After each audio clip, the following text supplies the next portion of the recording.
So my career's always been out of a suitcase on a plane, commuting to London. And so I decided to take early retirement at 56.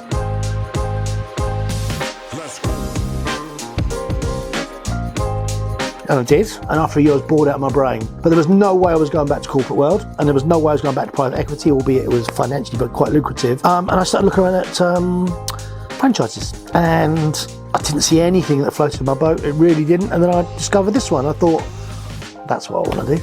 And here I am. I've always been in technology, so I know technology. I've always been in and around Tinternet, as they call it. I was actually the sales director of a dot-com startup back at the early ages of the dot-com boom in 2002. So the internet's always been part of my DNA, if you like. So that was a big part, and it was the residual revenues as well. So as a franchise, most franchises, you get the boom or bust. You sell something, you get some commission, you have to find another one. This is different. You get residual revenues moving on, and that became a bit of a no-brainer. I did look at setting up on my own, but having been in a business, and I've sold 2 businesses as well, I should point that out as well. So I actually set my business up a couple of times and sold that. It takes time. It takes time. I also wanted to do a franchise thing. I also wanted to stay local to where I live, because even though I've always had a house in Portsmouth, I've moved away, I've lived away, I've worked away, never really worked in and around the area. And I just thought franchise would get me bang for buck straight away working. And also as a little bit of a legacy thing as well. What I want to do is build it up to a certain size and hand it over to my son to run. Hence, there was a brand, there was some brand awareness, proven products, legacy revenues. You don't get that from starting your own business. It takes time.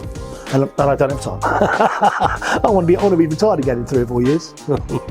So the training and support was exceptional. What I like about it is, as a newbie, you can ask as many dumb questions as you like, and they look at you with a bit of patience in their eyes, and they probably give you the same answer they've given to you 20 times before. But they're good people.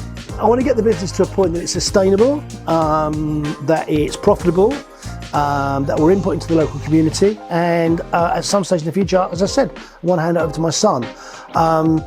The region to both the left and to the north of me at the moment are available as well. So once we get this region working, and hopefully they haven't sold those franchises, then I intend to expand up and left. So if I was going to speak to anyone that was thinking about investing in the franchise, I'd say just do it. Just be aware that it is a lot to learn, a lot to take in, but it's very rewarding. And actually the model works.